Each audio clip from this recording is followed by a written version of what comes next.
Hey, this is Greg with Kuda Conditioning. In this video, we're going to talk about hockey skate fit and some things to look for to make sure you can get the best skate fit you can.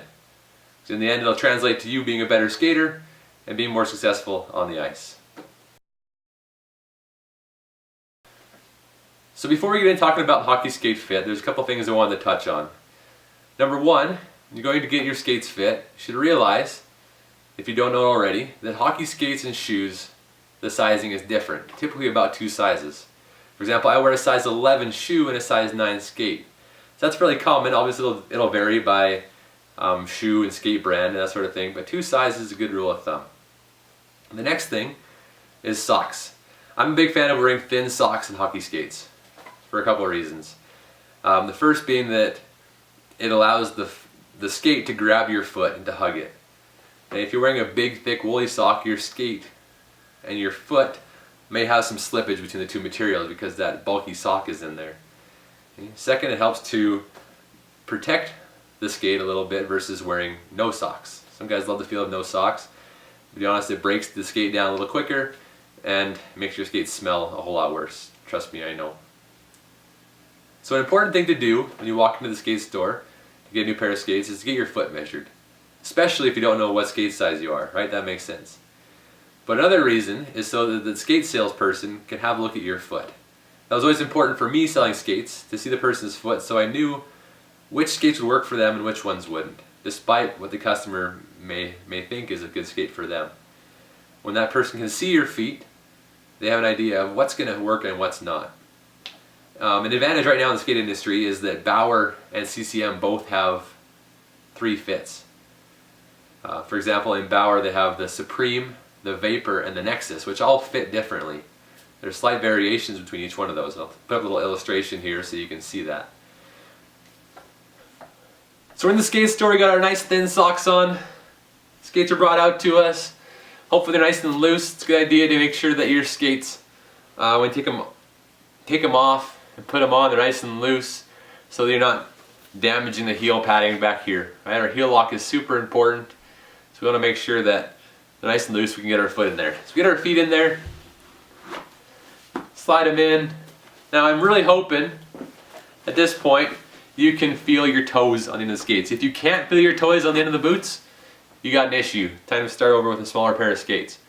So first thing you need to do is you're going to kick your heel to the back, get your heel back into that heel pocket. Okay, heel lock is critical to stability on your skates. Okay, the heel should be nice and snug. It shouldn't allow any movement back there, either up or down or side to side. You don't want any movement in the heel. Okay? It'll affect your power transition from your foot through the boot to the ice, but also if you have too much movement in there, you can end up with blisters or heel spurs and just all general bad things. And you want to make sure that it's nice and snug. Remember that your boot should be snug. And then when it's brand new, that's as tight as it's ever going to be.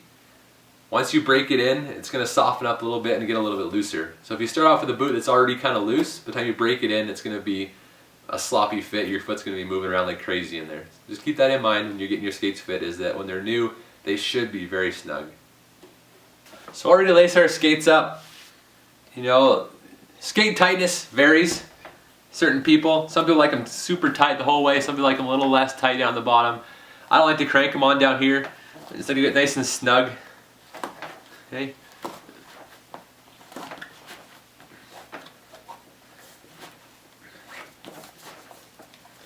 We tighten our skates up good and tight.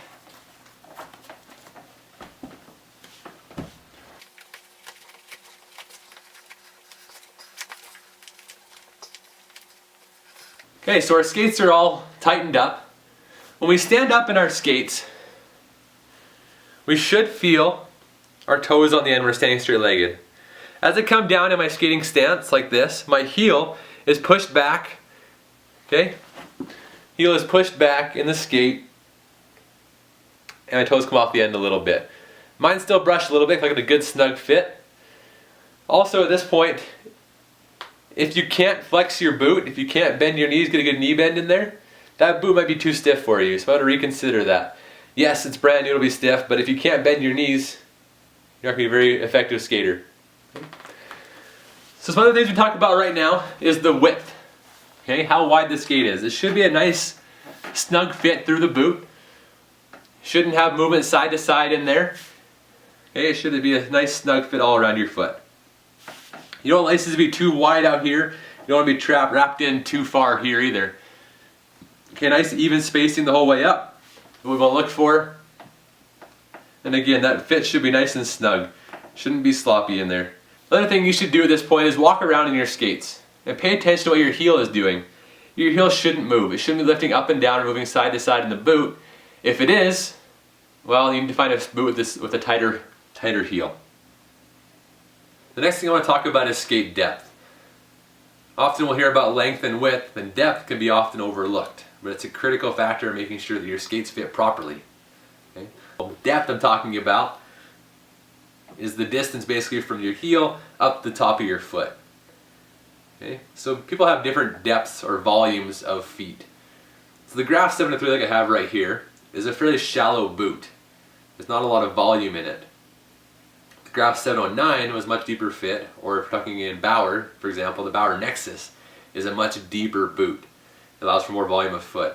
So if a boot is too shallow, what you'll see is the person's foot will be extended over top of this area. Okay, we're rounding out the laces right here.